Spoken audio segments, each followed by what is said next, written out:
Assalamualaikum warahmatullahi wabarakatuh. Selamat malam, teman-teman semua, para peserta SSP seri 2 episode ketiga malam hari ini.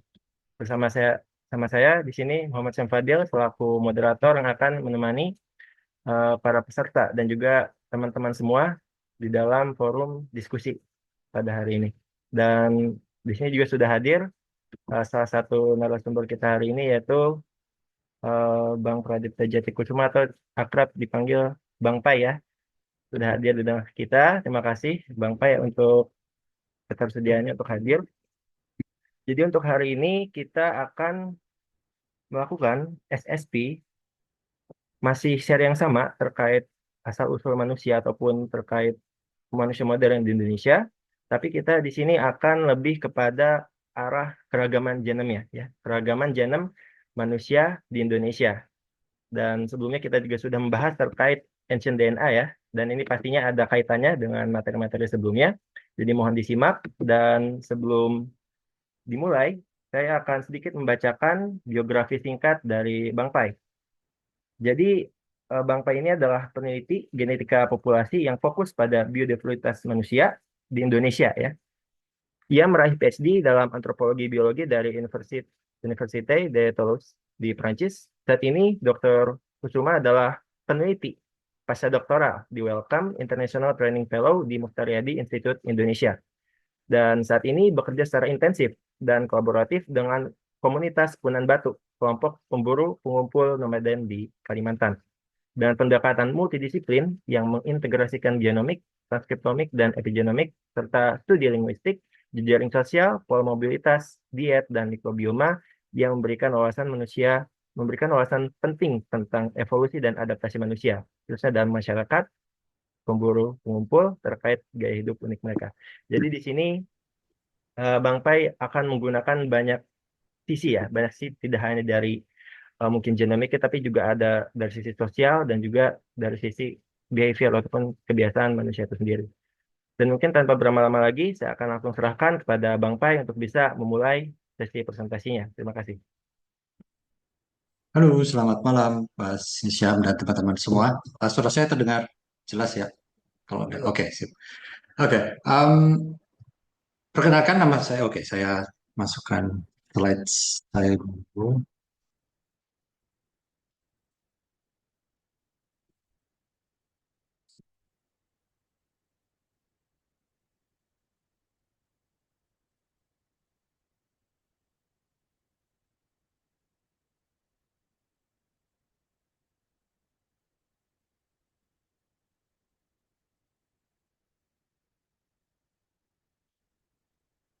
Right. Oke, laser pointer. Oke, um, ini ya, screen saya terlihat sudah ya. Um, Oke, perkenalkan nama saya Pradipta Jatikusuma atau biasa dipanggil Pai.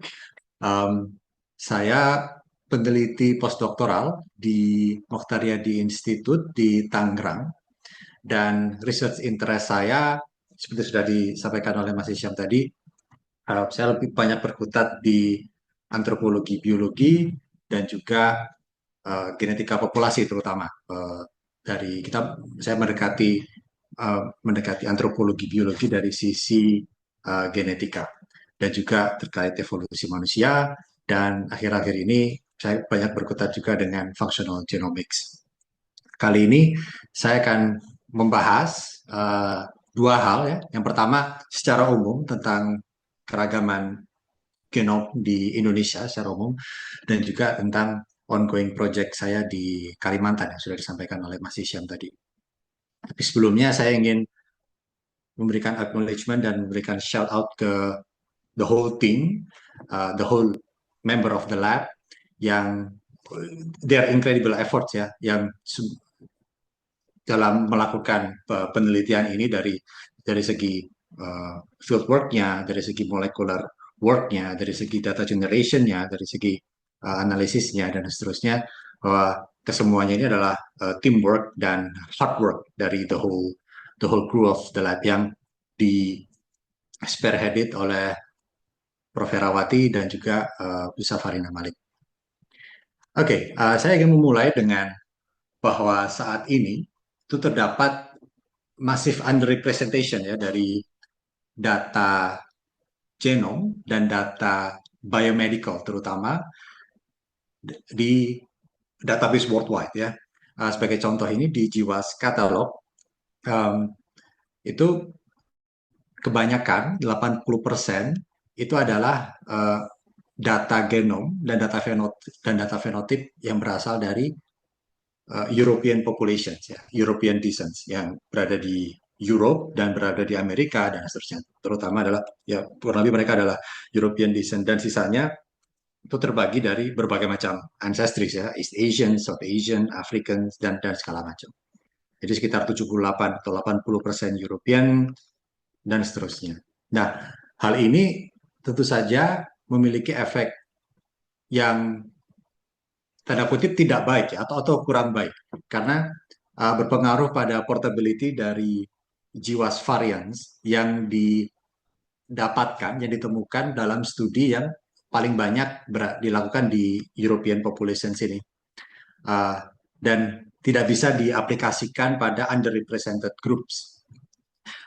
Sebagai contoh ya, di sini misal jika suatu varian di genom kita itu memiliki common causative variannya misal untuk fenotip tertentu ya, fenotip ya terutama Mendelian disease atau one gene disease itu memiliki common causative varian yang sama pada ancestry yang berbeda. Di European sama, African sama, Asian sama, European sama. Misal jika ada mutasi atau ada variasi pada site tertentu di genom kita, itu pasti akan muncul penyakit tersebut atau fenotip tertentu gitu ya.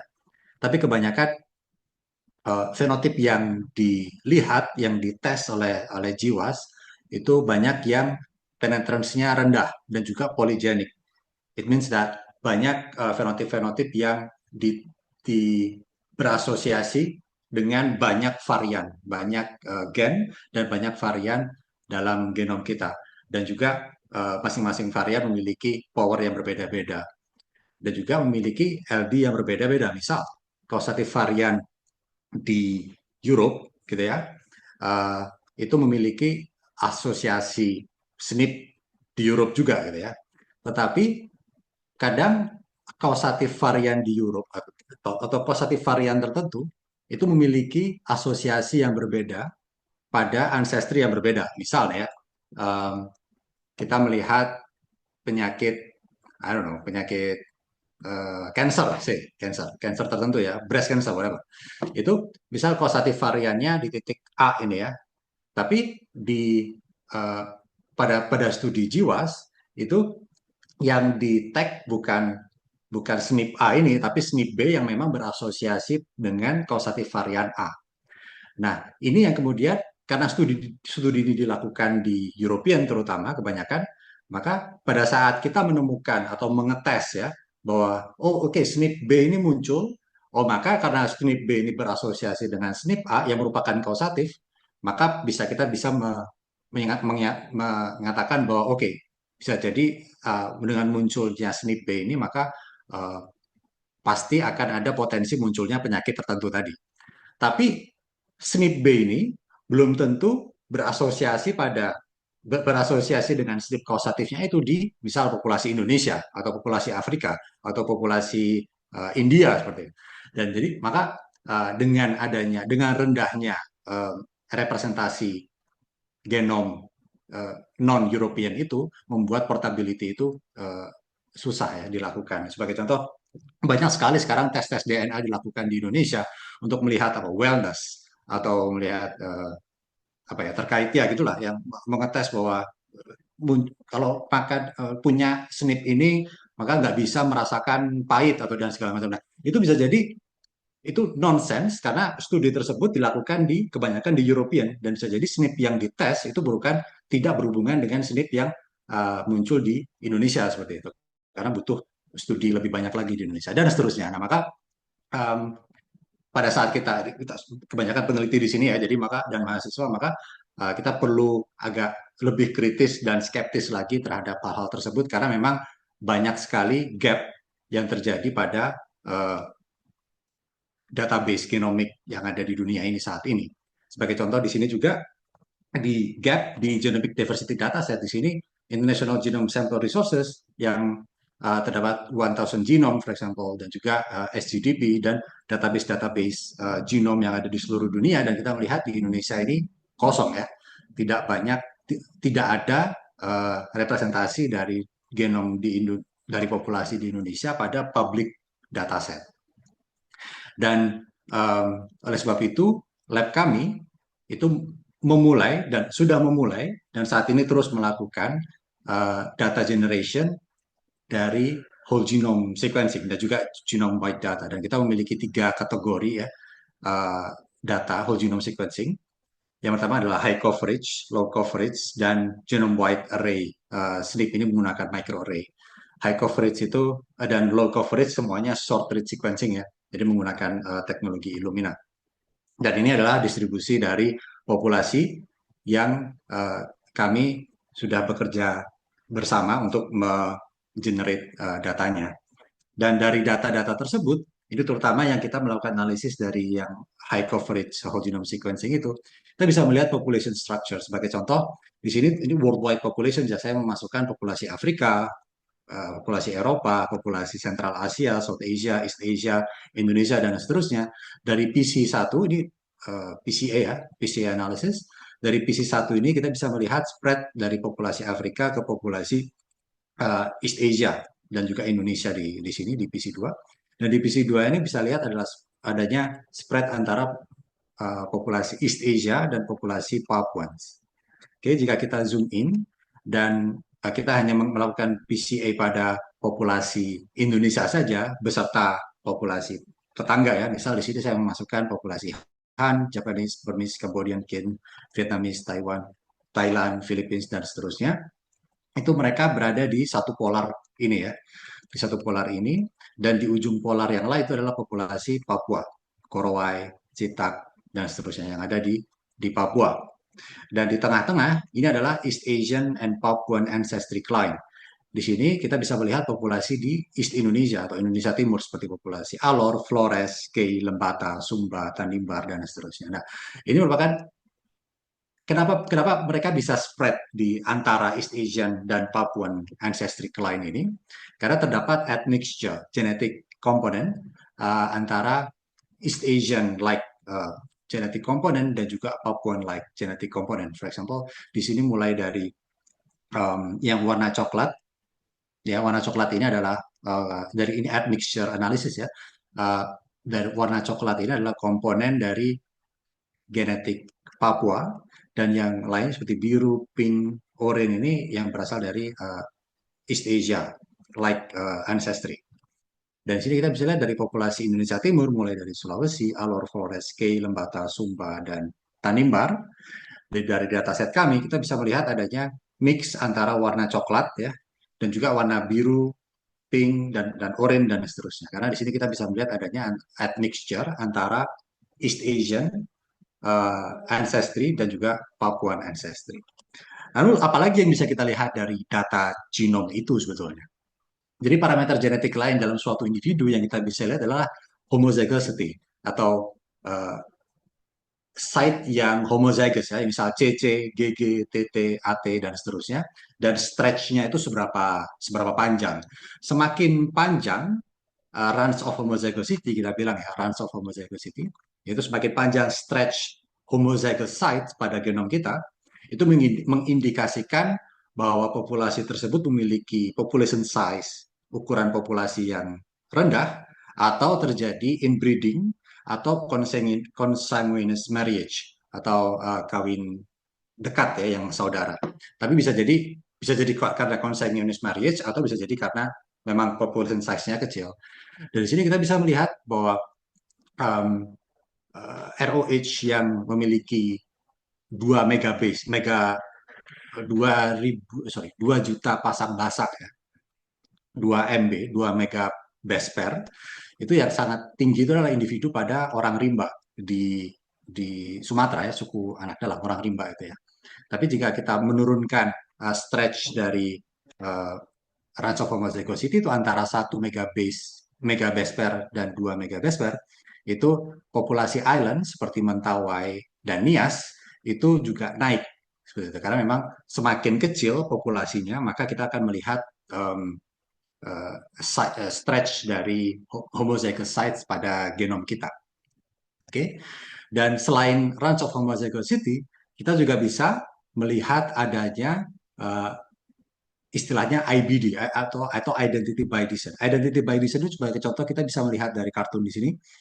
uh, Warna merah ini ya, misal dari ini kakek kita gitu misal, terus turun lagi ke satu generasi di bawahnya, itu warna chunk atau segmen fragmen warna merah ini mulai berkurang ya karena adanya rekombinasi dengan dengan nenek kita seperti itu kan. Kita melihat dari satu genom yang merah ini. Semakin ke bawah, semakin generasi semakin muda gitu ya, semakin kecil segmen warna dari satu generasi ke generasi lain. Dalam empat generasi, sorry, satu, dua, tiga. Dalam tiga generasi ada dua individu A dan B. Oke, okay?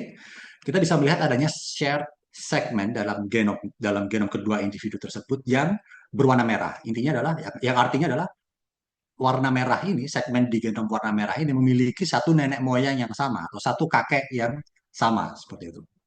Maka semakin panjang jika kita berada di misal di generasi kedua ini kan, maka akan memiliki site IBD atau fragmen yang memiliki nenek moyang yang sama tadi semakin panjang. Maka semakin panjang uh, segmen yang di share antara dua individu, maka dua individu tersebut memiliki kekerabatan yang lebih dekat seperti itu, oke? Okay? Itu ya logikanya seperti itu. Jadi semakin kecil IBD atau shared segment, maka kedua individu tersebut tidak berkerabat dekat, tapi semakin panjang maka mereka berkerabat dekat. Nah, kita bisa melihat di sini di populasi island seperti Nias, Madobacterium itu Mentawai, itu memiliki IBD, segmen IBD antar individu yang cukup tinggi. Jadi sekitar 2 megabase ininya rata-ratanya, mediannya 1,66. Tapi kita bisa lihat di orang rimba itu jauh lebih tinggi lagi, jauh lebih besar lagi IBD-nya. Jadi share segmen yang di-share antara satu individu dengan individu lain pada populasi yang sama, sekitar 3,4 megabase per. Jadi kita bisa melihat dua faktor tadi ya, bahwa kita bisa melihat range of homozygosity pada suatu populasi, stretch dari site yang homozygous, yang CC, TT, AA, dan seterusnya, dan juga IBD, shared yang memiliki segmen yang memiliki nenek moyang yang sama. Maka kita bisa menyimpulkan bahwa populasi orang rimba ini, either pertama, mereka memiliki population size-nya kecil, atau memiliki nenek moyang yang dekat gitu, yang mereka saling berkerabat. Dan kita bisa juga melihat autozygosity. Autozygosity ini paduan antara segmen dalam genom yang di-share antara satu individu dengan individu lain, gitu ya, dalam suatu populasi yang juga homozygous, gitu ya. Semakin jika fragmen yang memiliki kesamaan ya antara satu individu dengan individu lain, tapi dalam bentuk homozygous, maka bisa jadi tingkat deleterious allele atau varian yang membuat sakit, karena semakin ini ya banyak varian-varian yang resesif yang muncul jika mereka kawin yang dekat seperti itu atau pada populasi yang kecil. Itu maka resiko munculnya deleterious allele atau membuat alel yang membuat penyakit yang membuat sakit itu semakin besar. Jadi kita bisa melihat bahwa populasi orang rimba itu memiliki tingkat autozygosity yang cukup tinggi. Oke, tadi dari segi genom, apa yang bisa kita lihat dari genom pada suatu populasi gitu ya. Dan evolusi itu tidak hanya melihat drift dan evolusi natural pada suatu populasi ya. Seperti tadi admixture dan juga adanya drift dan inbreeding dan consanguineous marriage dan seterusnya. Tapi kita juga bisa melihat profil adaptasi pada suatu populasi yang membuat yang men-trigger evolusi pada populasi tersebut juga. Misal di sini ada dua studi yang menarik. pada populasi Indonesia juga, yang studi yang di sebelah kiri ini adalah populasi studi adaptasi di populasi Bajo di Sulawesi ini ya, di studinya di Sulawesi.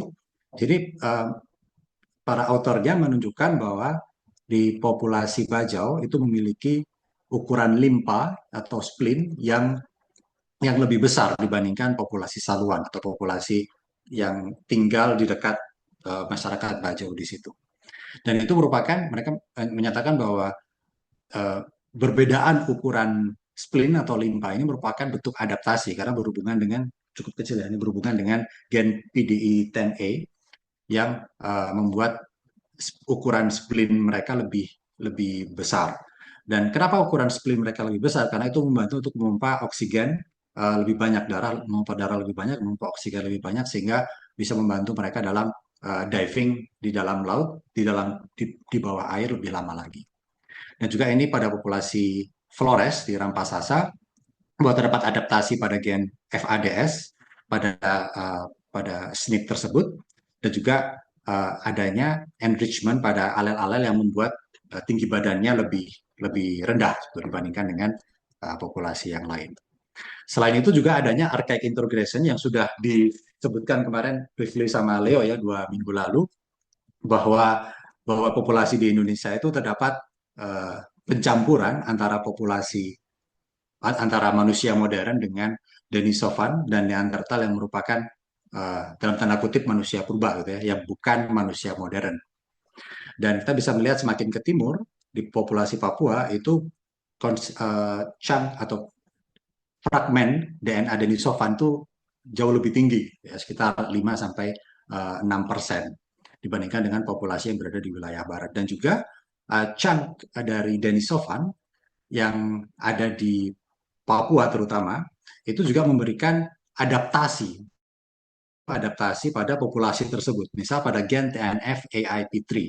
Ini ya, pada gen TNF AIP3 ini ada studi yang menarik pada tahun 2019 dilakukan di Sydney. Itu mereka melakukan studi CRISPR-Cas9 pada mencit ya, memasukkan alel denisovan tersebut ke mencit terus melihat apa yang terjadi pada mencit tersebut terkait immunity-nya.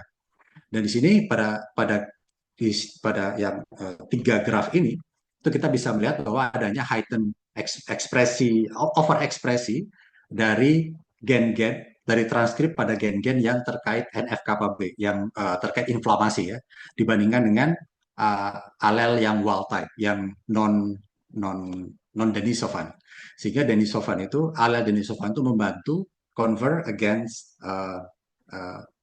pathogen infection seperti ini juga. Di sini disuntikkan Coxsackie virus dan pada hari ketiga ini survival rate-nya pada tikus yang pada mencit yang disuntikkan yang memiliki denisovan alleles itu survival rate-nya 100% dibandingkan dengan wild type tikus yang wild type seperti itu. Maka sebenarnya adaptasi dari archaic introgressions di Denisovan dan Neanderthal itu juga membantu adaptasi pada manusia modern yang ada di dunia sekarang ini. Dan sebenarnya kita juga melakukan tidak hanya studi genomik, kita juga melakukan studi functional genomics pada populasi ya. Kita melakukan studi RNA dan metilasi dan juga kita melakukan studi QTL dan kita juga melakukan studi terkait splicing. Dan sebenarnya kita menunjukkan hal yang sama bahwa adanya overekspresi pada gen-gen ya terkait immunity di populasi pada yang memiliki ancestry Papuan dibandingkan dengan ancestry di West Indonesia seperti Mentawai dan Sumba seperti itu. Saya tidak akan mendetailkan paper kami yang terkait ini. Nah, tapi sebenarnya apa yang membuat variasi dari keseluruhan tadi ya? Tadi ada kita bisa melihat klien antara East Asian dan Papuan dan juga kita bisa melihat adanya admixture pada genom kita. Kita bisa melihat adanya archaic introgression, kita bisa melihat adanya apalagi tadi adaptasi ya pada populasi Bajo dan populasi Flores dan Rampasasa. Karena sebenarnya Indonesian Archipelago itu suatu kepulauan yang sangat luas ya, terdapat 16.000 pulau. Yang dimana populasinya itu manusianya itu tinggal di dataran tinggi, ada yang tinggal di dataran rendah, ada yang tinggal di hutan, ada yang tinggal di atas laut ya seperti orang Bajo dan seterusnya. Dan ada yang sebagai masih hunter gatherer, ada yang sudah agriculturalist, ada yang tinggal di kota, ada yang tinggal di desa dan seterusnya. Karena dari perbedaan lifestyle dan perbedaan uh, environmental pressure itu membuat variasi pada manusia Indonesia. Dan juga terdapat 700 kelompok bahasa di Indonesia dan mungkin berkurang sekarang ya, cuman studi terakhir terdapat 700 kelompok bahasa yang ada di Indonesia dan menurut sensus BPS tahun 2010 ternyata lebih dari 1.000 kelompok etnik di Indonesia. Itu juga saya baru tahu bahwa ada angka lebih dari 1.000 ya ethnic groups yang indigenous, tapi total ada 1.300-an. Nanti bisa dilihat, bisa di-download sendiri di laporan BPS National Census tahun 2010. Dan variasi dari bahasa, etnik, dan environmental pressure itu juga merupakan akibat dari adanya multi-layer migrations yang masuk ke Indonesia. Ini sebenarnya udah disampaikan di 2 lecture sebelumnya ya, Mas Leo dan juga Mas Henry sebelumnya, bahwa saya akan reiterate lagi bahwa terdapat multi-layer migrations yang masuk ke Indonesia. Yang pertama adalah first layer of migrations yang dari out of Africa sampai ke Indonesia dan menetap di wilayah Sahul, Papua, dan Australia itu sekitar 50.000 tahun yang lalu. Terus kemudian layer berikutnya yang dari mainland Southeast Asia sampai ke kepulauan Indonesia dan juga mungkin naik lagi seperti itu sekitar 20 sampai 30.000 tahun yang lalu. Dan dengan adanya ancient DNA membuat traffic dari admixture di wilayah Western Indonesia itu semakin rumit ya sebenarnya. Bahwa terdapat adanya bahwa di populasi di Western Indonesia, di populasi Barat Indonesia Barat itu terdapat pencampuran adanya genetik dari Hoabinian hunter gatherers dan juga agriculturalist dari Asia Tenggara Daratan dan juga dari Austronesia. Jadi sangat sangat kompleks uh, riwayat pencampuran genetik pada populasi di Indonesia bagian barat terutama. Dan juga layer migration berikutnya itu adalah layer migration Austronesia sekitar 4 sampai 5 atau 6.000 tahun yang lalu dari Taiwan menuju dan Cina Selatan menuju Filipina ke selatan ke wilayah Indonesia, menyebar di wilayah Indonesia dan juga bergerak ke wilayah ke Pasifik, Melanesia dan Pasifik sampai New Zealand, Rapa Nui, Easter Island, Hawaii, dan juga ada yang ke wilayah Madagaskar. Dan ini paper kami juga di tahun 2016 bahwa ada bukti bahwa pada tahun 2000 tahun yang lalu individu ya, ancient DNA, studi ancient DNA di wilayah Tonga itu masih belum terdapat pencampuran antara Austronesia dan Papua. Jadi di situ masih pure 90% lebih uh, genetiknya itu adalah genetik Austronesia. Jadi sekitar 2.000 sampai 3.000 tahun yang lalu itu sudah mulai ada manusia yang memiliki Austronesian ancestry sampai di wilayah ini. Dan juga ini salah satu studi PhD saya dulu bahwa yang ke Madagaskar pun itu juga uh, ada migration ya dari wilayah Indonesia sampai Madagaskar, tapi lebih ke historical time sekitar 600-700 tahun yang lalu. Itu mungkin pada saat terjadinya pada saat kerajaan Sriwijaya berlayar hingga ke wilayah Afrika Timur. Dan pencampuran di sini antara Afrika dan African ancestry dan Asian ancestry dari Indonesia itu sekitar 600 sampai 700 tahun yang lalu. Dan juga migration yang terakhir itu adalah zaman historical era, itu adalah pada saat zaman trading ya, pencampuran antara masyarakat indigenous di Indonesia pada saat itu prehistorical era dengan para traders yang masuk ke Indonesia dari Arabia, South Asia dan juga mainland China seperti itu. Dan itu yang membuat layer of migrations itu yang membuat complexity dari masyarakat dan populasi yang ada di Indonesia. Jika kita bicara evolusi, gitu ya, sebenarnya tadi sudah saya sampaikan secara umum bahwa parameter apa saja sih yang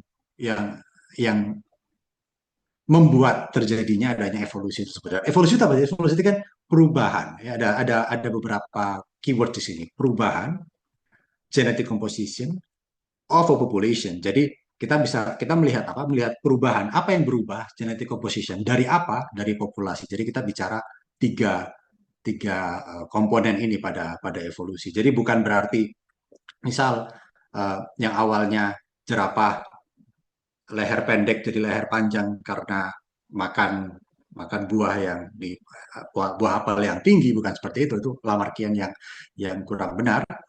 Tapi ada perubahan itu terjadi dari satu generasi ke generasi berikutnya. Jadi kita melihat dalam skala populasi, bukan dalam skala individu yang sama seperti itu. Dan apa yang berubah, genetic composition apa yang berubah adalah kita bicara allele frekuensi misal atau haplotype dan seterusnya. Tapi apa yang membuat dia berubah? Tadi mutasi, sexual recombination, dari kita bicara rekombinasi, IBD tadi ya, dan juga migration, gene flow, ada admixture, dan juga ada natural selection, adaptasi tadi dibajau dengan adanya diving, dengan lifestyle divingnya, terus dari populasi rampasasa misal dengan populasi dengan tinggi yang pendek gitu, tinggi badan yang lebih rendah, juga di populasi lain misal populasi Inuit yang biasa yang tinggal di wilayah dingin ya dan juga makan daging tiap hari, maka gen-gen terkait misal FADS1 and FADS2 itu terseleksi supaya bisa mencerna daging dengan baik dan seterusnya dan seterusnya. Maka natural selection itu juga menjadi parameter penting dalam permodelan evolusi dan genetika populasi dan juga genetic drift. Karena tadi saya melihat saya membahas sedikit tentang pergeseran population size ya, yang population size-nya kecil maka driftnya tinggi, maka membuat adanya homozygosity yang tinggi dan juga IBD yang tinggi dan seterusnya dan seterusnya. Nah, maka sebenarnya studi terkait mikroevolusi itu muternya di sini aja gitu. Salah satunya ya, bisa kita banyak sekali parameter-parameter yang bisa dilihat, cuman secara umum ini yang membuat adanya keragaman dan evolusi pada suatu populasi yang saya sudah contohkan tadi di populasi uh, Indonesia. Dan ini adalah kita bicara masalah genetik dan saya juga sudah contohkan tadi ini efek dari fenotip dan molekular phenotypes-nya. Misal tadi ada perbedaan gene expression di wilayah Indonesia Barat dan juga di wilayah Papua dan seterusnya. Oke, dan itu menjadi pengantar yang panjang sebetulnya dari segi keragaman manusia Indonesia dan bagaimana kita melihat dari sisi genom itu keragaman itu apa yang kita lihat sih dan bagaimana keragaman itu bisa terjadi dan bisa kita amati. Oke, dan saat ini kemudian saya akan mencoba untuk lompat ya ke studi saya yang sekarang sedang berlangsung itu terkait yang tadi sudah disampaikan ya di introduksi terkait Punan Batu. Ini adalah masyarakat di Kalimantan yang masih berburu meramu. Mereka tinggal di bawah rock shelters, di bawah ceruk ya, dan mereka masih berpindah dari satu tempat ke tempat lain pada dalam season yang berbeda. Sebagai contoh di sini mereka tinggal di bawah rock shelter seperti ini dan juga mereka membuat tenda di bawah terpal seperti itu ya di seberangnya biasanya di dekat dari rock shelters tersebut yang mereka masih berburu.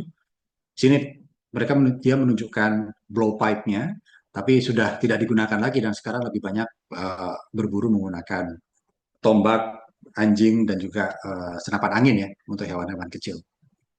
Karena babi sudah mulai berkurang, rusa sudah mulai berkurang, mereka juga berburu hewan-hewan kecil seperti kera, ini binturong, dan juga burung, dan hewan-hewan kecil lainnya. Mereka berpindah dari satu tempat ke tempat lain, kita bisa menyimpulkan bahwa dalam studi social network kita bisa menyimpulkan bahwa masyarakat Punan itu berpindah dari satu tempat ke tempat lain dalam rata-rata 8 sampai 10 hari. Ya, antara 8 sampai 10 hari mereka berpindah dari satu tempat ke tempat lain dan jarak berpindahnya itu sekitar 4 sampai 5 kilometer. Ini ya jarak garis lurus ya, tapi kalau jarak aslinya kan berkelok-kelok jalurnya. Dan kemudian mereka berkomunikasi di hutan menggunakan bahasa ranting kita bilang, message stick. Di sini mereka jika berpindah dari satu tempat ke tempat lain, mereka menancapkan message stick ini menunjukkan bahwa orang tersebut pindah dari lokasi ini ke lokasi baru di mana uh, kemiringan dari message stick itu menunjukkan gitu ya. So dari sini mereka ke arah sana gitu. Dan juga ada beberapa penanda lain dalam message stick, misal di sini jika ada daun digulung itu merupakan penanda bahwa mereka sedang membutuhkan makanan. Dan juga ada penanda-penanda lain bahwa mereka sebagai metode ini ya apa namanya disease avoidance atau quarantine. Jadi pada saat ada satu member atau suatu member dalam suatu family di suatu rock shelter itu sedang sakit, mereka menancapkan message stick itu dan menandai di bisnis sticknya bahwa mereka sedang sakit ya, sehingga supaya orang-orang Punan itu tidak tidak datang ke mereka dan tidak menyebarkan penyakitnya gitu ya. Itu merupakan mereka lebih advance terkait self quarantine dibanding kita dalam dalam sisi cara komunikasinya, dan kita melakukan uh, simple agent based model terkait itu, dan kita bisa menunjukkan bahwa dengan research assistant kami Firda itu menunjukkan bahwa dengan adanya message stick itu bisa menekan tingkat orang-orang yang simptomatik dan asimptomatik gitu ya. Sebagai contoh ini COVID, seasonal flu, dan misal pada permodelan flu pandemik 1918. Dan juga mereka memiliki bahasa yang dalam tanda kutip unik ya. Dalam bahasa sehari-hari mereka menuturkan bahasa Punan Sajau yang merupakan bahasa Austronesia sebetulnya di sini ya. Dalam mereka tergabung dalam kelompok bahasa Austronesia yang ada di sini, dan bukan dalam bahasa Austroasiatik. Bahasa Austroasiatik itu yang berada di wilayah Asia Tenggara Daratan, Austronesia itu yang berada di wilayah Indonesia ya. Dan bahasa sehari-hari Punan Sajau itu terkelompok dalam bahasa Austronesia yang biasa dituturkan di wilayah Indonesia. Tapi mereka juga memiliki song language, bahasa nyanyian ya, yang mereka bilang bahasa Latala, yang bahasa yang digunakan dalam bentuk nyanyian, dan mereka gunakan dalam untuk doa seperti itu. Biasanya digunakan untuk doa, dan juga nyanyian yang mereka uh, lantunkan untuk anaknya pengiring tidur dan seterusnya dan seterusnya. Jadi mereka memiliki bahasa yang unik gitu ya. Tapi kemudian yang menjadi pertanyaan itu adalah apakah Punan atau hunter gatherer di wilayah Borneo itu merupakan recent reversion dari agriculturalist, karena ada perdebatan di kalangan antropologis itu bahwa orang-orang hunter gatherer di Kalimantan itu merupakan uh, konversi balik dari agriculturalist, dari yang awalnya agriculture balik ke hutan, mengadaptasi lifestyle berburu meramu, atau sebenarnya itu long term continuation dari nenek moyang mereka yang ribuan tahun yang lalu. Dan di situ kami melakukan studi genetik, ada 3 populasi punan yang kita lakukan, punan batu yang ada di sini, yang masih aktif berburu meramu dan berpindah dari satu tempat ke tempat lain, dan 2 punan lain yang sudah resettle, yang sudah berdiam di kampung dan melakukan budaya agriculture, yaitu Punan Aput di wilayah sini dan Punan Tugu di wilayah Malinau ya. Dan juga kami bekerja dengan populasi agriculturalist yang ada di wilayah Kalimantan Utara, Northeast Kalimantan dan juga Southeast Kalimantan, seperti terutama ini populasi Lunda ya, yang tinggal berdekatan dengan populasi Punan Tugu yang ada sekarang di Malinau. Dan secara genetik kita bisa menyimpulkan bahwa sesungguhnya Punan itu adalah identitas genetik ya. Tidak hanya identitas kultur, tidak hanya identitas bahasa, tapi juga identitas genetik. Di sini dari studi genetik kita sudah dari analisis PCA ini bahwa ketiga punan itu tertarik ke satu polar yang sama di wilayah sini. Ini punan batu, ini punan tubuh, ini punan aput. Dan yang lain di sini adalah populasi Kalimantan yang lain.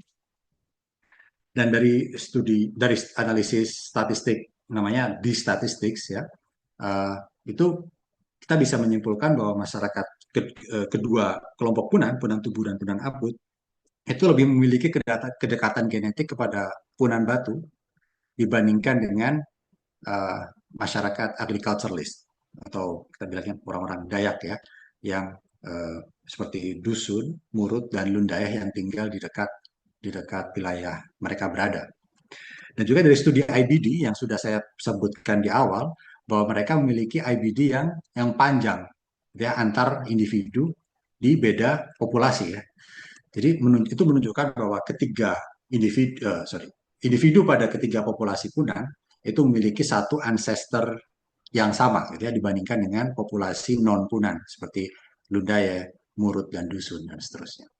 Ini contoh Maanyan dan Samihim itu juga memiliki uh, IBD yang panjang karena mereka satu nenek moyang juga dan mereka menuturkan bahasa yang sama. Seperti juga ini Lundaya dengan orang Murut ya yang ada di wilayah Sarawak. Itu juga memiliki IBD yang panjang karena mereka satu bahasa Lumbawang. Kemudian ini juga dari studi admixture yang sudah seperti yang sudah saya lihatkan sebelumnya bahwa ada shared warna ya, yang warna pink ini yang ada di Punan Batu juga hanya tershare dengan populasi Punan yang lain ya. Punan Tubuh dan Punan Aput, tapi tidak dengan populasi Kalimantan yang lain. Dan interestingly, bahwa Punan Batu itu memiliki range of homozygosity di sini yang sangat tinggi juga karena populasinya yang cukup kecil ya, jumlah population size-nya yang cukup kecil. Saya akan udah 30 menit, saya akan ngebut dikit bahwa Punan, saya melakukan permodelan statistik menggunakan data genetiknya, dan di sini kita bisa melihat bahwa Punan itu split dengan Austronesia itu lebih tua, gitu ya. Ini Punan di sini, ini adalah Kankane dan Ami ini adalah proksi dari masyarakat Austronesia. Ini adalah Ami itu dari Formosa Taiwan, Kankane itu dari Philippines, dan SK10 ini yang saya sebutkan tadi di wilayah Pasifik ya, yang memiliki ancient DNA 2000 tahun yang lalu, yang berada di wilayah Pasifik yang masih memiliki hampir 100% Austronesian genetic background. Tapi Punan itu split lebih tua dibandingkan dengan Proto-Austronesia tersebut. Seperti itu. Jadi kita bisa menyimpulkan bahwa Punan itu sebenarnya memiliki split yang cukup deep ya, cukup dalam, cukup tua dibandingkan dengan populasi dusun, for example, atau populasi Dayak yang lain, karena populasi Dayak yang lain memiliki pencampuran genetik dari Austronesia. Ya, jadi Austronesia adalah Ami, Kankane yang datang 4.000 5.000 tahun yang 4.000 5.000 tahun yang lalu itu melakukan pencampuran genetik di masyarakat agriculturalist, misal dusun, Murut, Lundai, Maanyan, yang kita lihat juga Ngaju dan seterusnya, tapi tidak pada populasi Punan. Dan 2 minggu lalu, Leo menyebutkan terkait Toalean, ini adalah ancient DNA 7.000 tahun yang lalu di wilayah Sulawesi Selatan di Maros. Dia 7.000 tahun ancient DNA individual. Dan di situ kita melihat a hint of genetic influence dari Toalean individual tadi ke Punan Batu. Ya, tapi tidak ke masyarakat Punan yang lain atau tidak ke masyarakat Kalimantan yang lain gitu ya. Dan ini mungkin menunjukkan bahwa Punan Batu itu sudah keberadaan masyarakat Punan, terutama Punan Batu sudah sangat cukup lama di Kalimantan dibandingkan dengan kedatangan masyarakat Austronesia yang membawa budaya agriculture.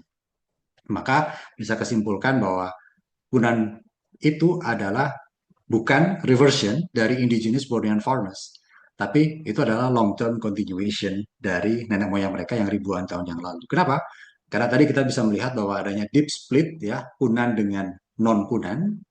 Begitu juga kita tidak melihat adanya campuran Austronesia, genetik Austronesia ke Punan, tapi kita bisa melihat campuran genetik Austronesia ke non-Punan, gitu ya. Nah, maka kita bisa menyimpulkan bahwa Punan itu sebenarnya lebih tua, gitu ya, dibandingkan dengan Austronesia yang datang ke wilayah Indonesia 5.000 6.000 tahun yang lalu. Tapi kita membutuhkan Punan Group yang lebih banyak lagi untuk menambah resolusi.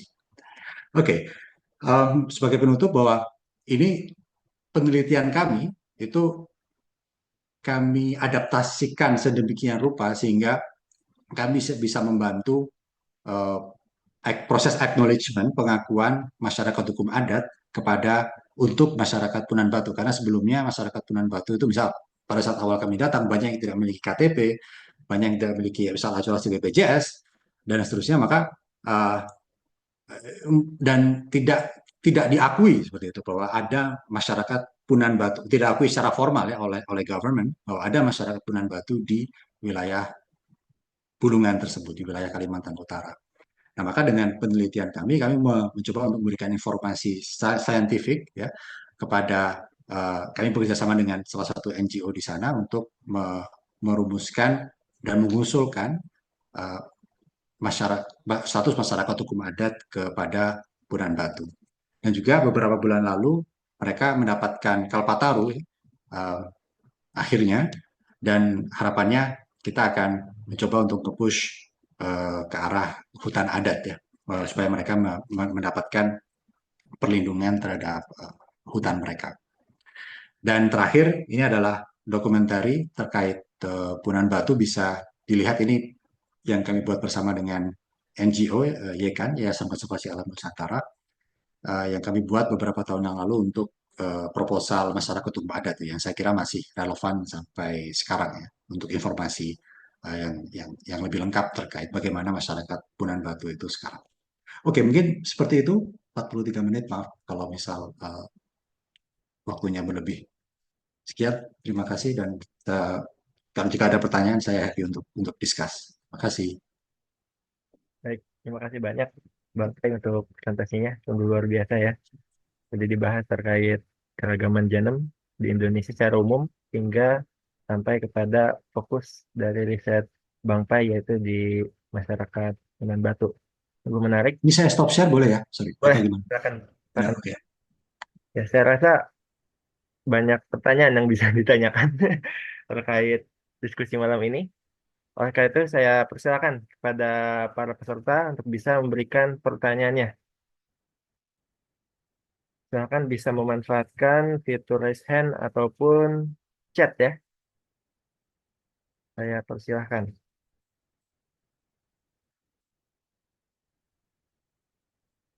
Oke, ada pertanyaan dari Bang Leo.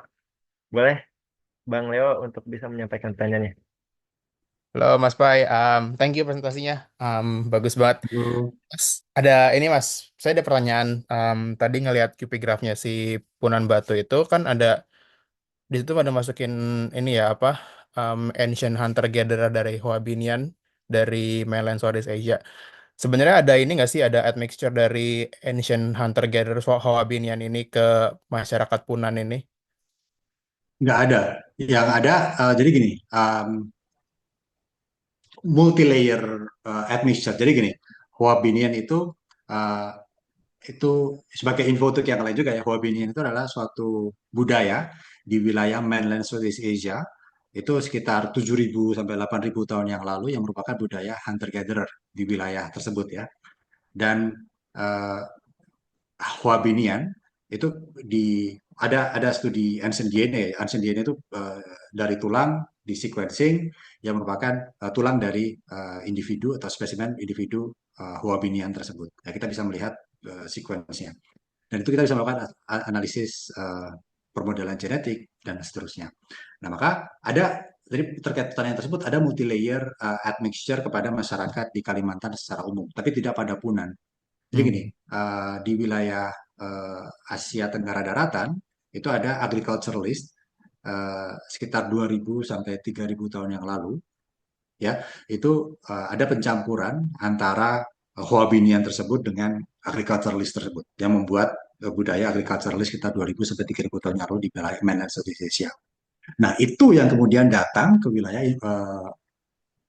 Kalimantan, bahwa ada mainland Southeast Asian ancestry yang berasal dari ancient agriculturalist di mainland Southeast Asia itu di populasi Kalimantan sekarang, terutama pada populasi uh, agriculturalist, populasi Dayak yang pada studi kami itu ada populasi tadi ada Ngaju, Dusun, Lundaye dan seterusnya. Tapi tidak langsung dari Hoabinian tersebut, tapi sudah melalui Hmm.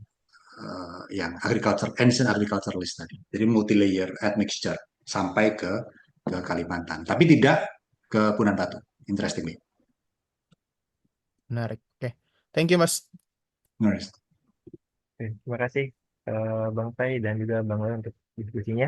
Selanjutnya ada penanya selanjutnya dari Bang Zain. Boleh, silahkan. Oke, selamat malam sebelumnya.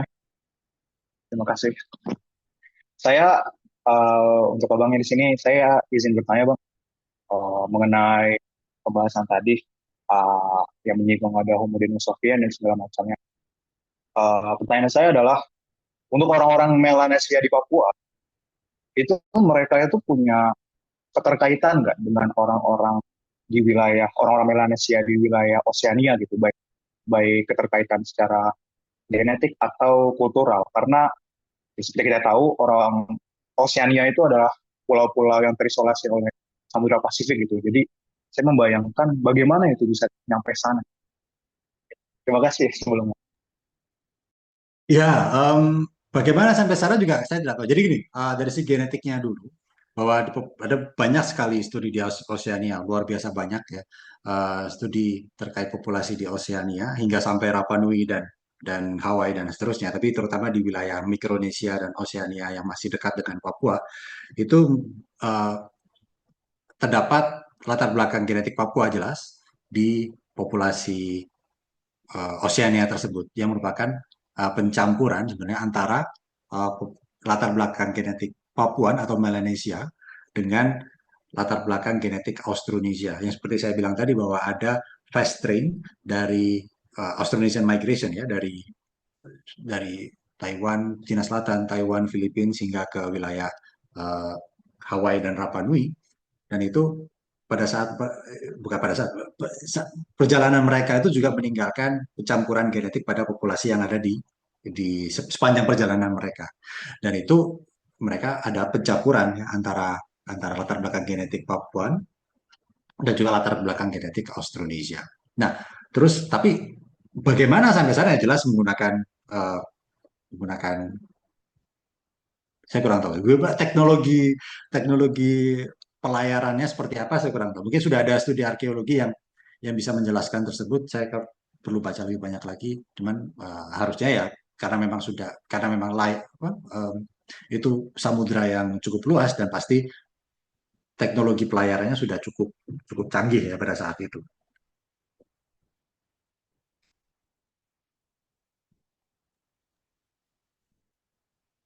Ya, bagaimana Bang Zain? Iya, keren sih Bang pembahasannya. Menarik sih, karena kalau udah ngomongin tentang dunia tuh pasti nggak cuma ngomongin tentang dunia ya, tapi juga sejarahnya dan topologi. Oke, terima kasih atas jawabannya. Kasih. Oke, terima kasih Bang Zain dan juga Bang Pai. Oke, apakah ada pertanyaan lagi? Eh, Selagi menunggu, sebenarnya saya ada pertanyaan.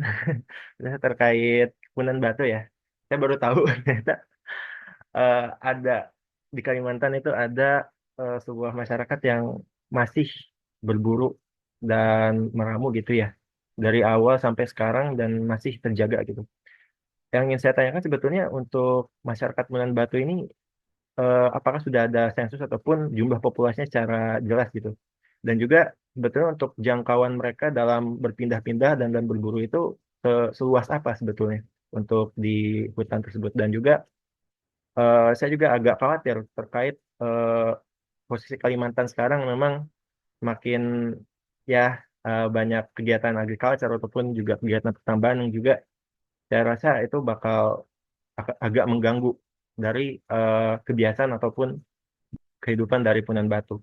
Dan juga selanjutnya, em, apakah di zaman modern sekarang ini masyarakat Punan Batu itu tetap konsisten bahwasanya perkawinan itu hanya terjadi di dalam masyarakatnya aja, atau mungkin ada semacam transfer orang, mungkin ada orang keluar dari Punan Batu, habis itu ada orang luar masuk ke Punan Batu. Apakah itu ada atau semua itu pure masyarakat Punan Batu dari awal sampai akhir? Ya, jawab pertanyaan yang pertama dulu. Jadi terkait seberapa luas ya, itu coba pada saat itu kami petakan bersama dengan NGO yang kami yang kami kerja bersama ya terkait untuk pada saat pengusulan masyarakat hukum adat itu. Wilayah dari studi kami juga, wilayah yang dibutuhkan dari masyarakat Punan untuk mengambil hasil hutan ya untuk hidup ya itu sekitar 18 ribuan hektar. Wilayah wilayah roaming areanya gitu ya itu sekitar sekitar 18 ribuan hektar. Pertanyaan berikutnya, nah apakah jadi mereka sampai sekarang masih masyarakat Punan Batu sampai sekarang masih melakukan aktivitas berburu dan meramu. Tapi juga sudah mulai banyak yang sudah mulai ada yang bertransisi sedikit demi sedikit ya.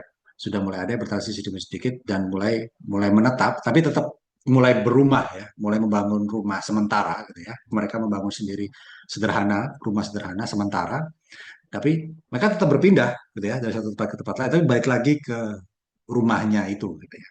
Tapi menariknya mereka tidak memiliki konsep kepemilikan bahwa itu rumahnya dia, enggak. Rumah tersebut bisa dipakai oleh siapapun masyarakat Punan Batu yang lain yang ingin tinggal. Dan itu konsep egalitarian pada pada masyarakat berburu meramu itu adalah salah satu penandanya ya bahwa tidak ada kepemilikan. Misal gua atau bukan gua, rock shelters itu juga bukan milik seseorang gitu ya. Pada saat dia sudah tinggal ada yang tinggal di bawah gua tersebut, di bawah rock shelter tersebut, misal ada yang datang dan sudah nggak cukup tuh platformnya mereka yang bikin aja satu platform lagi di sebelahnya dan seterusnya. Jadi mereka ya tinggal tinggal bersama. Nanti pisah lagi, nanti gabung lagi di rock shelter mana dan seterusnya. Dan itu yang kita amati. Cuman ya balik lagi, sekarang sudah mulai sedikit demi sedikit forcefully, interestingly, karena banyak sudah ada ini ya sawit masuk dan juga logging juga masuk. Jadi ya karena hewan juga mulai tidak sebanyak dulu, sudah mulai sedikit demi sedikit sedentary gitu ya. Tapi juga ada juga yang Punan Batu yang entirely sedentary ya sudah berpindah dari wilayah tersebut ke suatu desa dekat dengan desa apa namanya desa imigrasi imigrasi desa apa namanya transmigrasi dengan desa transmigrasi yang tidak terlalu jauh dari lokasi hutan mereka sudah berasimilasi dengan masyarakat di sana dan itu yang mereka yang decide untuk oke, saya keluar dari hutan gitu ya dan tidak lagi melakukan itu tapi masih banyak yang largely tinggal di hutan dan masih melakukan aktivitas tersebut dan apakah mereka kawin campur um, yang tinggal di hutan itu tidak ada non Punan yang masuk kecuali satu orang. Ada satu orang Kayan yang berasal dari Kayan itu uh, kelompok Dayak yang lain ya, orang Kayan yang hanya satu orang saja itu yang kemudian menikah dengan orang Punan Batu dan tinggal di wilayah di hutannya Punan Batu di situ. Tapi secara umum mereka kawin menawin antar sesama masyarakat Punan Batu itu sendiri.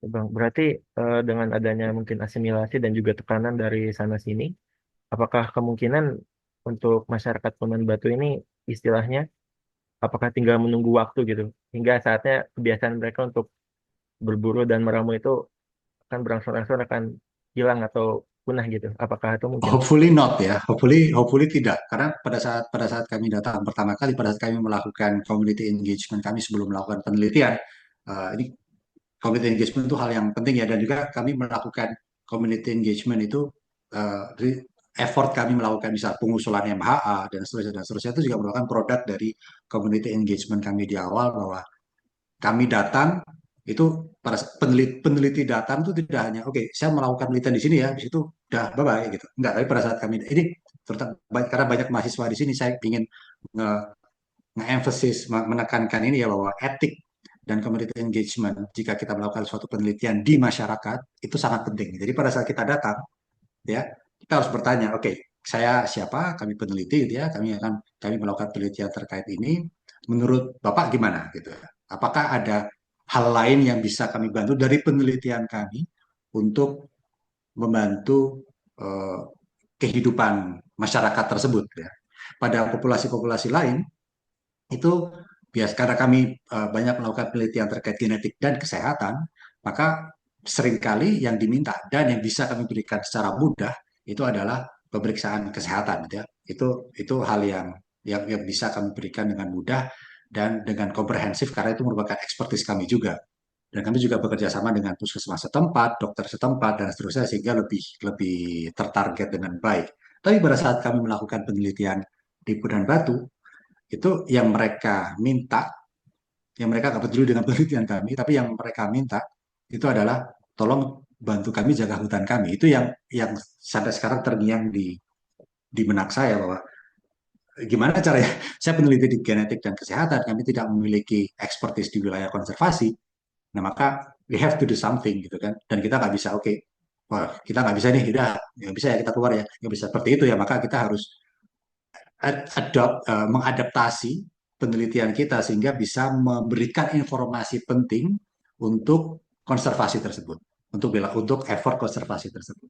Dan untuk konservasinya maka kita bekerja sama dengan NGO supaya match ya antara sisi saintifik dari sisi konservasi dan dari segi politiknya. Oke, maka community engagement itu hal yang sangat penting. Oke, tapi pertanyaannya apa ya lupa saya? Hmm, Saya rasa sudah. udah oke. Sorry. Terima kasih, Bang Pai. Menulis, Jadi menulis. istilahnya penelitian itu jangan hanya terkait soal penelitian itu aja ya. Maksudnya hanya untuk Oh ya, exactly. memuaskan rasa ingin tahu peneliti, tapi juga membantu komunitas yang jadi memang subjek penelitian kita seperti itu ya.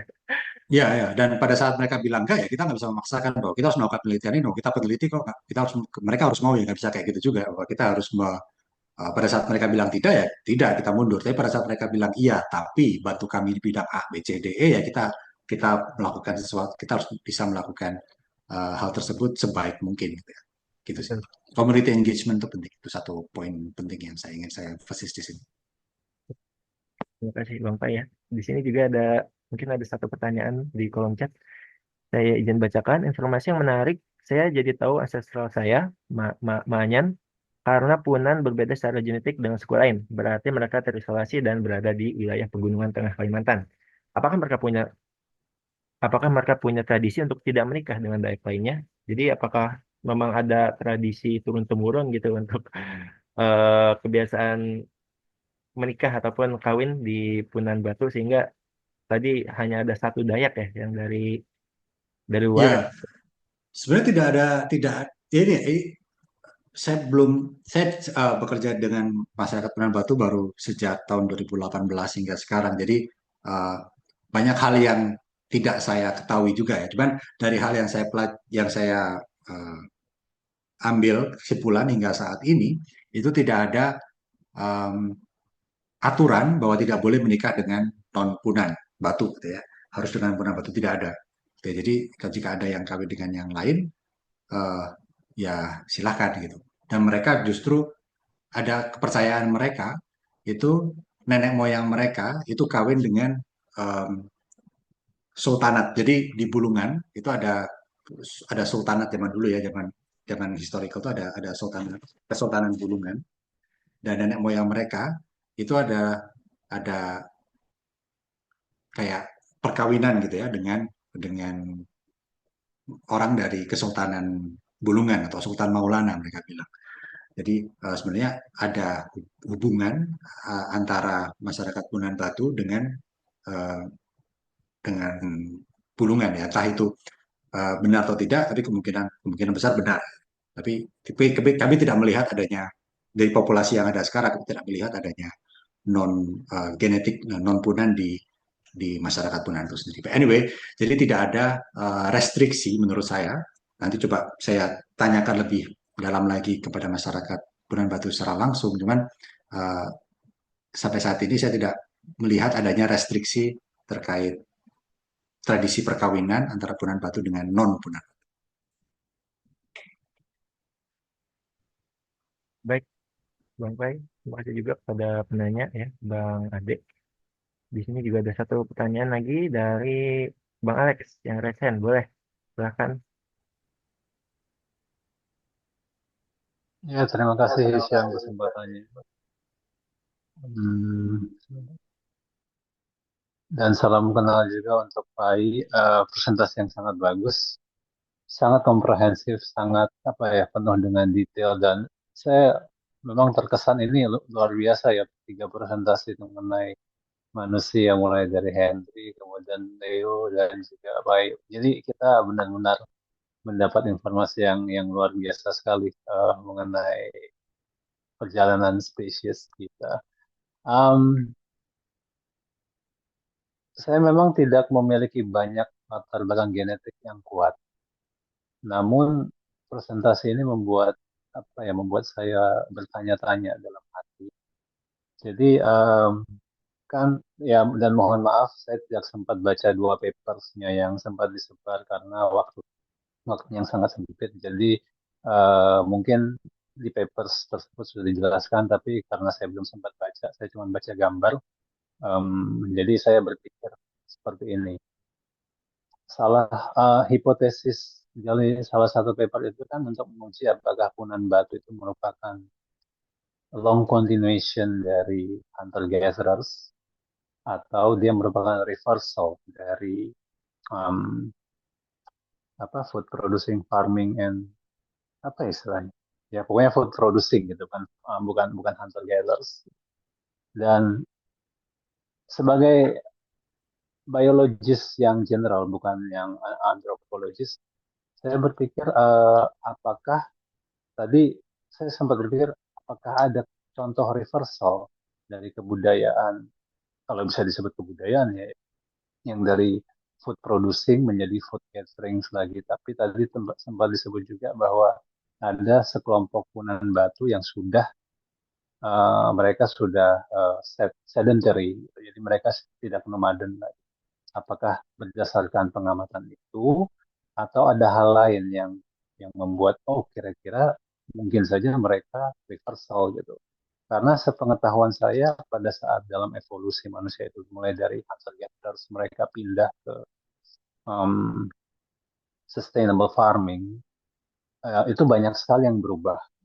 Salah satunya gaya hidup, kemudian tools mereka yang menjadi lebih kompleks, dan mereka benar-benar harus sedentary. Mereka tidak bisa wandering around collecting foods anymore seluasa gitu dengan segala macam konsekuensi gaya hidup dan juga kesehatan mereka.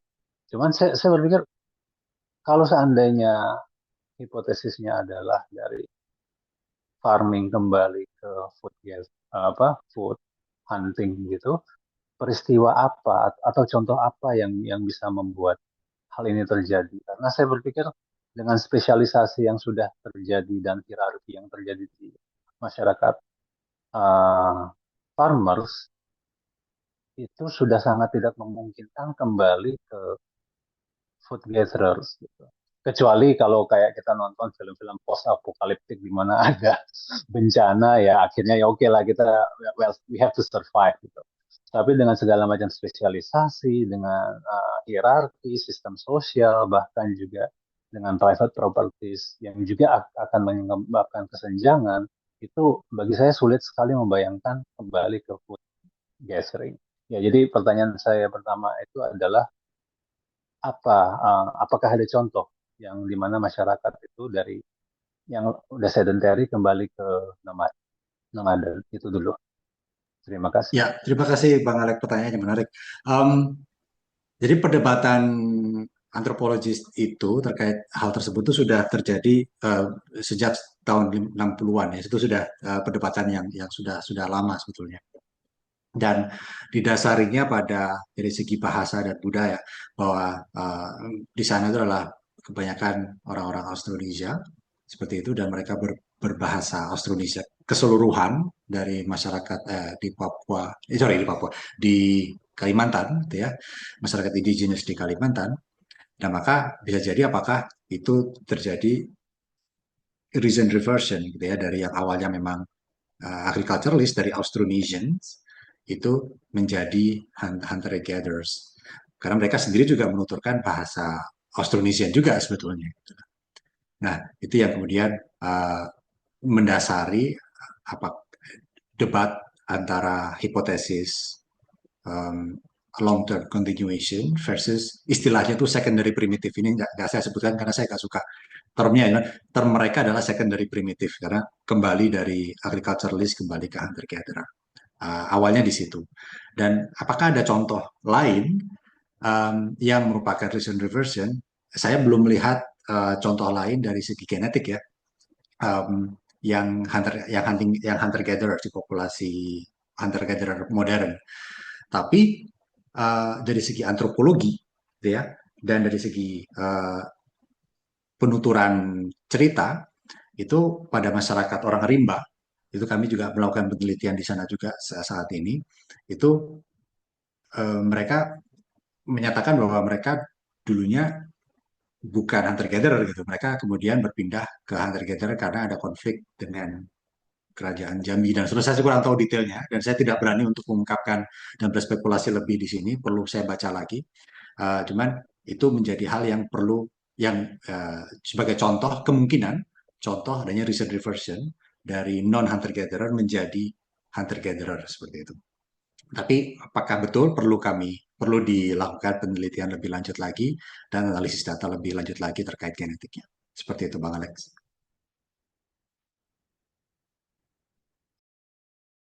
Ya, terima kasih penjelasannya. Kalau saya Pak dipanggil nama aja nggak apa-apa, saya sangat egalitarian. Oh, boleh bertanya lagi, apakah masih ada waktu? Boleh, silakan Bang Alex. Boleh kita share screen lagi apa tentang tadi apa ya, yang tentang deep insight.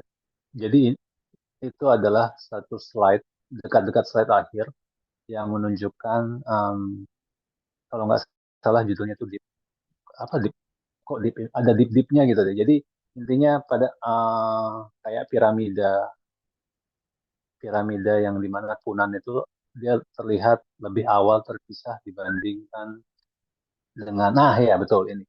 Nah, saya sekali lagi saya nggak familiar dengan bagian ini dan saya butuh bantuan untuk menerjemahkan, menginterpretasikannya. Jadi sebentar ya saya blow dulu gambar saya. Jadi saya sangat terbiasa dengan pohon phylogenetik atau phylogeny.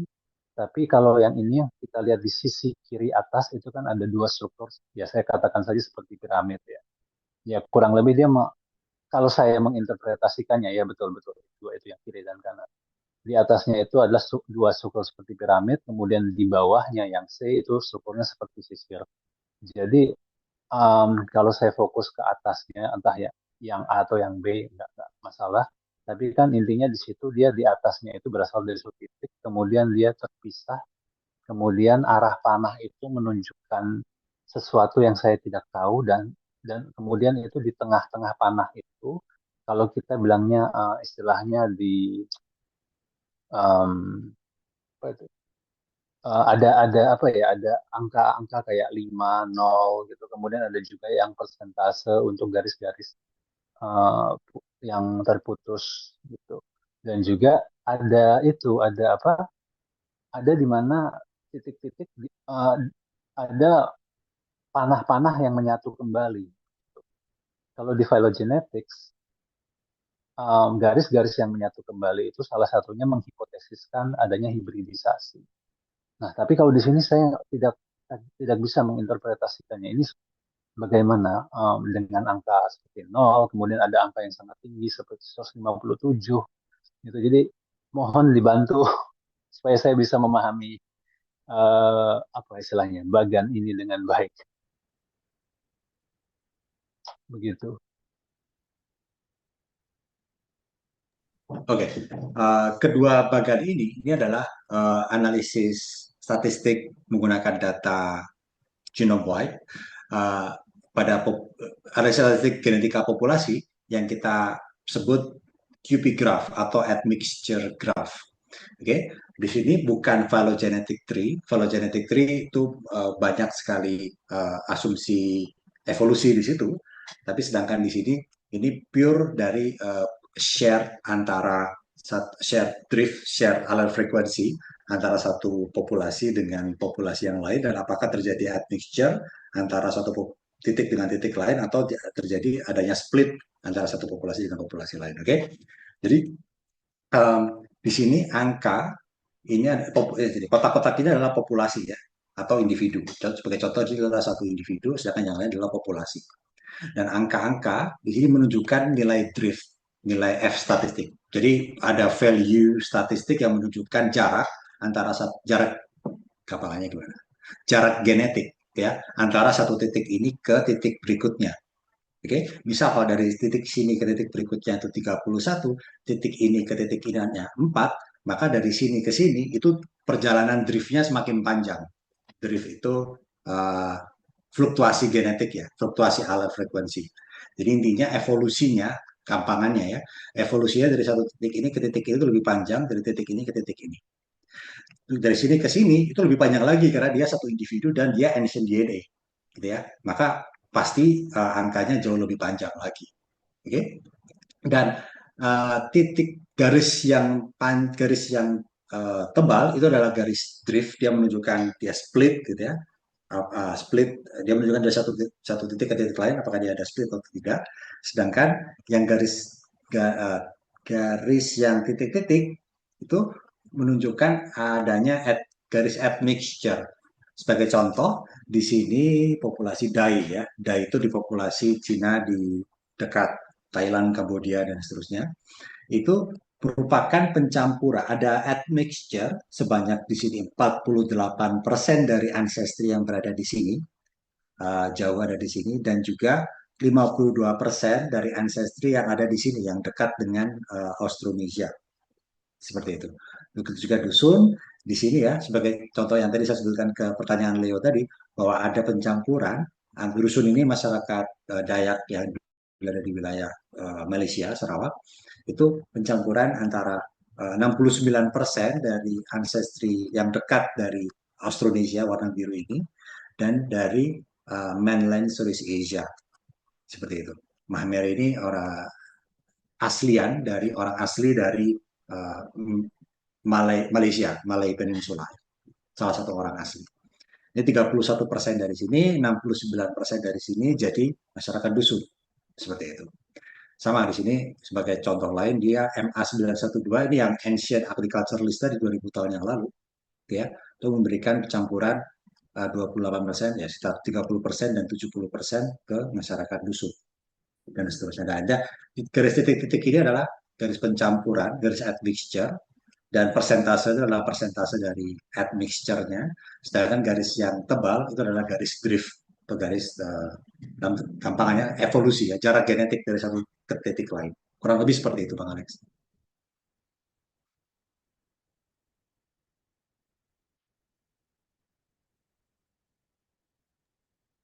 Mohon Gimana, maaf, Bang Alex? Bang. Masih mute. Oh iya, ya maaf, makasih Syamin informasinya aja ya. Nah, sekarang agak teknis kalau yang kita lihat bagian yang sebelah kiri itu kan SK10 kan dia driftnya skornya 157 ya. Kemudian Ya, uh, di sampingnya, saya apa bilangnya sister, bukan sister, yang nol itu. Ya ya. betul ya, ya Jadi itu sebenarnya apa? kalau nol ini dia sama aja kayak berasal dari titik ini gitu. Jadi nggak ada. Jadi kita memodelkannya di split. Jadi splitnya harus dua gitu ya. Tapi ini karena nol itu menunjukkan bahwa dia sebenarnya bisa ditarik dari garis ini ke titik ini sebetulnya karena tidak ada jarak genetik dari titik sini sampai titik ini. Maka di sini yang uh, menjadi lebih ya saya bikin skematik lebih mudah ya bahwa dia ada multi split ya antara Kankane, AMI, Kankane ini Austronesia, AMI Austronesia, dan juga Ancient DNA yang juga Austronesia juga SK10 ini yang berada di wilayah Tonga atau Oceania. Itu dia dari satu titik yang sama, dia multi split seperti itu. Oke ya, makasih. Nah, kalau seandainya dia multi split ini ya, kalau saya perhatikan kan ada yang populasi dusun atau individu dusun dan individu Lingdao itu ya, betul. Di atasnya kan ada panah admixture yang untuk dusun tuh 69%. Sedangkan yang Liangdao itu 72% ya, betul. Nah, karena pemikirannya itu kan berasal dari dua wilayah yang berbeda. Padahal skalanya itu untuk driftnya nol gitu. Jadi pertanyaan saya ya mungkin ini sangat teknis ya, tapi saya berusaha merasionalisasi bagian ini. Mengapa mereka tidak berasal dari satu titik yang sama? Karena mereka toh jaraknya nol, tapi dia dipisah gitu.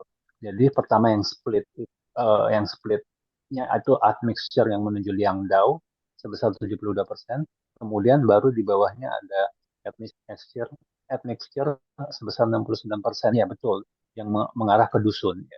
Kenapa mereka Ya, nggak berasal dari satu? ini sebenarnya berasal dari satu titik yang sama, cuman karena dia multi split terus gambarnya jadi ruwet, maka saya Oh, sengaja untuk extend, tapi saya kasih 0,0,0,0 supaya menunjukkan bahwa mereka sebenarnya dari satu titik yang sama seperti dalam skematik yang saya buat ini, seperti itu. oke, Karena baik. kalau misalnya dari satu titik yang sama di sini akan panahnya akan banyak sekali gitu, dan akan Ya. lebih lebih ruwet menurut saya. Jadi pada saat itu kami satu tim decide oke, kita extend saja panahnya menjadi 0,0,0,0 ini supaya lebih eh, mudah melihatnya seperti itu. Oke, Terus berarti kami ini tetap benar-benar tetap gambarkan di skematik ini dalam dalam multi multi split seperti ini. ya multi splitnya memang di C itu terlihat jelas multi split tanpa asumsi siapa yang terpisah lebih awal yang sebenarnya disimplifikasi di A dipisah gitu. Tapi sebenarnya mereka multi split ya sejak awal. Ya. Oke, baik. Nah, saya masih punya satu pertanyaan lagi, tapi kalau ada orang lain yang ingin bertanya, silakan atau kalau masih boleh. Iya. Mungkin ada pertanyaan dulu lewat chat ya, Bang Alex. Ya, silakan. Oke, di sini ada pertanyaan yang cukup menarik ya. Ada faktor politik sepertinya di sini. Jadi, izin perkenalkan diri, nama saya Muhammad Akil Maulana dari Tera Program Studi Biologi. Sebelumnya mohon maaf jika saya bertanya chat. Izin bertanya, sekarang di Kalimantan sedang ada ekspansi besar-besaran ya untuk IKN dan kemungkinan besar berdampak pada masyarakat suku di daerah tersebut, termasuk suku Punan Batu itu sendiri. Mau tidak mau, pasti akan terjadi modernisasi dan juga urbanisasi yang datang seiring ekspansi ekonomi di sana. Apakah bisa untuk dihindari hal tersebut, atau mungkin ada perencanaan lain yang sudah disepakati di sana? Seperti itu, Bang Pai. Ya, efek negatif sudah terlihat banyak, bukan pada masyarakat Punan Batu, tapi pada masyarakat di wilayah IKN itu berada. Indigenous people yang di wilayah IKN itu berada, mereka bukan diusir ya, dipindahkan, ya, bahasa halusnya, dipindahkan dari wilayah dari tanah nenek moyangnya di tempat lain dan kompensasinya dan segala macam tidak ada. Banyak berita sudah bermunculan terkait itu sejak sejak lama. Nah, bagaimana terkait efek tersebut pada Punan Batu? Sebenarnya jaraknya cukup jauh ya, sekitar 800-an kilo ya dari IKN ke 800 kilo, 400 kilo, ya sekitar sekian ratus kilo ya dari eh, dari IKN ke wilayah Punan Batu tersebut. Ya sangat relatif sangat jauh menurut saya. Nah, cuman namanya ekspansi ekonomi itu kan regional ya, dan itu bisa jadi ngefek yang sangat besar gitu ya. Dan kalau boleh bilang juga sebenarnya masyarakat Punan Batu sekarang itu tinggal di wilayah konsesi logging, konsesi wilayah konsesi logging gitu ya, di beberapa PT di situ.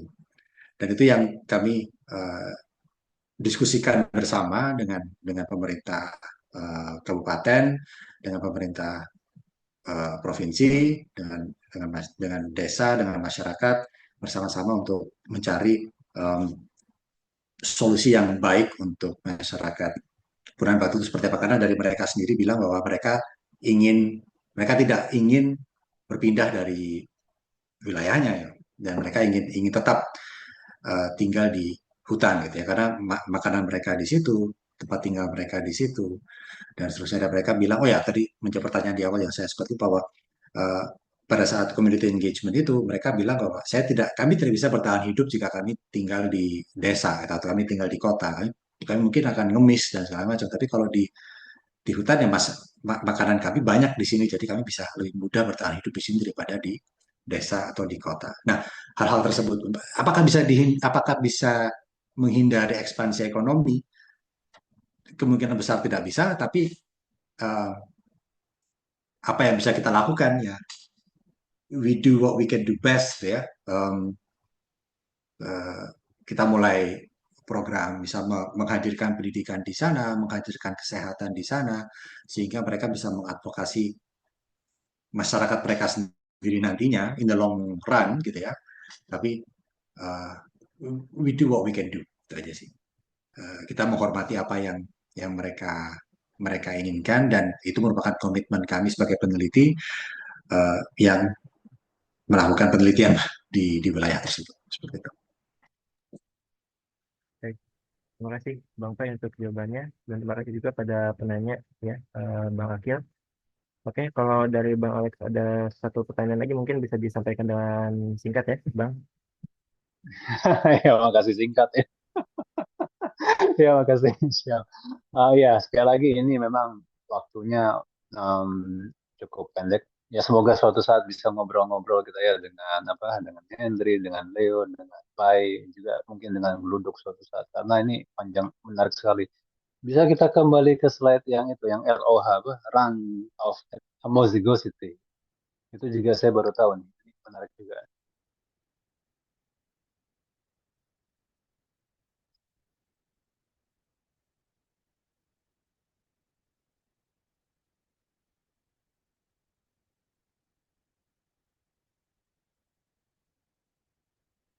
Nah, ya betul. Runs. Oke, runs. Bukan run. Ini saya juga baru lihat, dan saya perlu bantuan untuk bisa menginterpretasikannya dengan baik. Jadi intinya kan semakin lebar, bukan lebar, semakin panjang stretch atau ya betul, itu dia menandakan homozygosity, level homozygosity yang tinggi. Nah, itu saya sudah itu bisa saya pahami dengan baik. Cuman yang belum saya pahami adalah skala vertikal yang dengan legenda yang ada di sisi kanan. Jadi kan di situ ada 4 kelompok ya.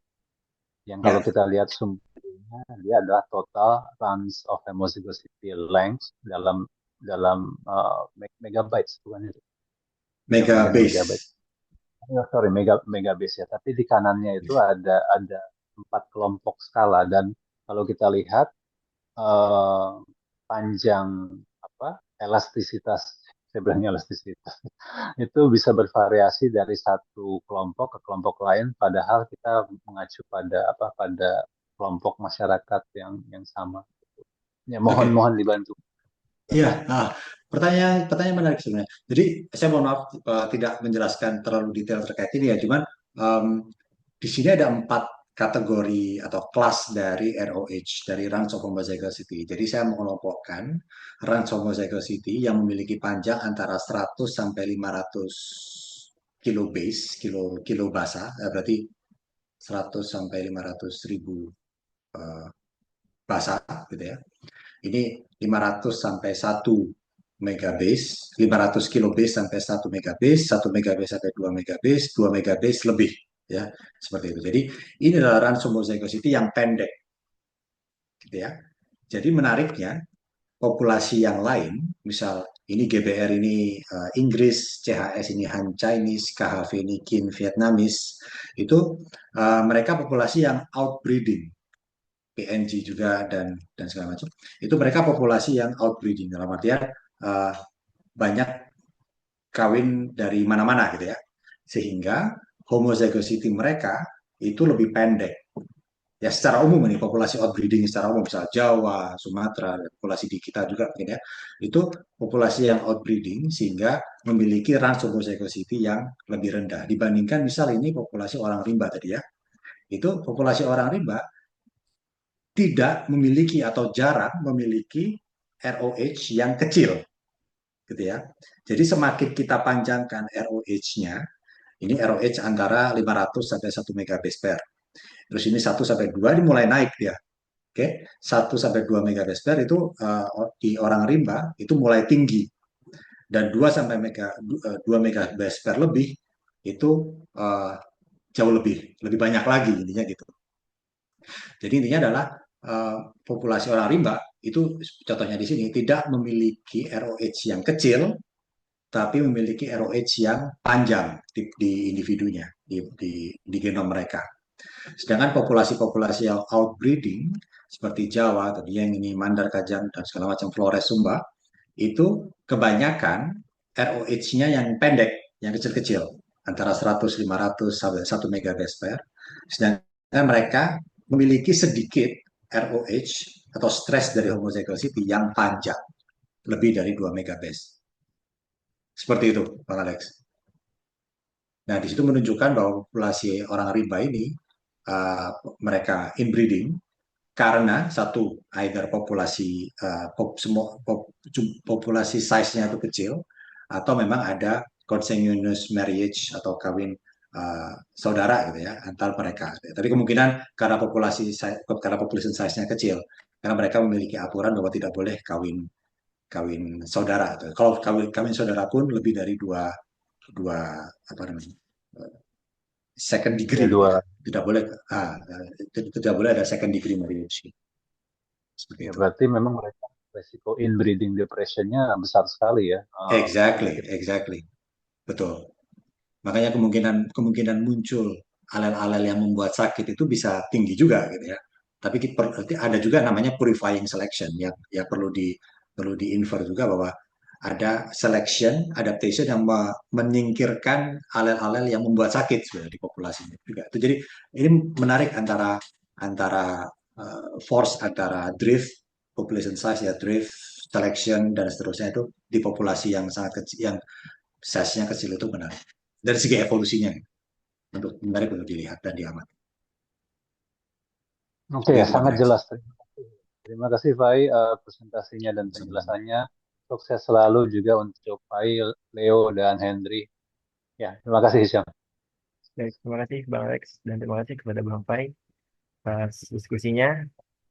Ya, tadi adalah pertanyaan terakhir dan akan mengakhiri sesi SSP pada hari ini. Ya, jika mungkin nanti teman-teman ada pertanyaan lain, mungkin boleh ya, Bang Pai ya, untuk menghubungi langsung ke, nah itu ada emailnya. Jadi silahkan jika teman-teman ada pertanyaan yang ingin ditanyakan secara pribadi ataupun pertanyaan lebih lanjut ya, diskusi lebih lanjut bisa menghubungi lewat email yang sudah tertera di kolom chat. Mungkin sebelum kita tutup, mungkin kita bisa melakukan sedikit dokumentasi untuk kenang-kenangan pada SSP hari ini. Bisa kepada para peserta untuk menyalakan kameranya. Akan saya tunggu selama 1 menit sebelum melakukan dokumentasi. Oke, masih saya tunggu.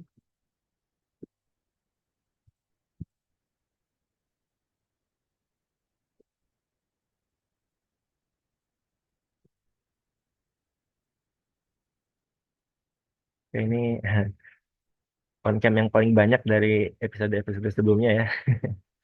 On camnya banyak sekali. Oke, oke, masih terus bertambah. Oke, siap. Akan saya mulai 1, 2, 3 di slide 1, 1, 2, 3. Oke, slide 1, 1, 2, 3. Selanjutnya slide 2, 1, 2, 3. 1, 2, 3. Oke, sekian dokumentasi dan hal itu juga mengakhiri dari episode SSP kali ini. Dan insya Allah episode selanjutnya akan berbeda seri ya. Nanti akan kami infokan kembali seri apa dan siapa pematerinya. Mohon tunggu di grup ya, nanti akan kami segera sampaikan. Dan terima kasih kepada Bang Pai khususnya yang sudah bersedia menjadi narasumber pada SSP kali ini dan juga kepada seluruh peserta, terus kepada para penanya yang sudah menghidupkan forum diskusi malam ini. Terima kasih, mohon maaf atas segala kekurangannya. Saya tutup. Selamat malam. Wassalamualaikum warahmatullahi wabarakatuh. Terima kasih. Terima kasih, Mas.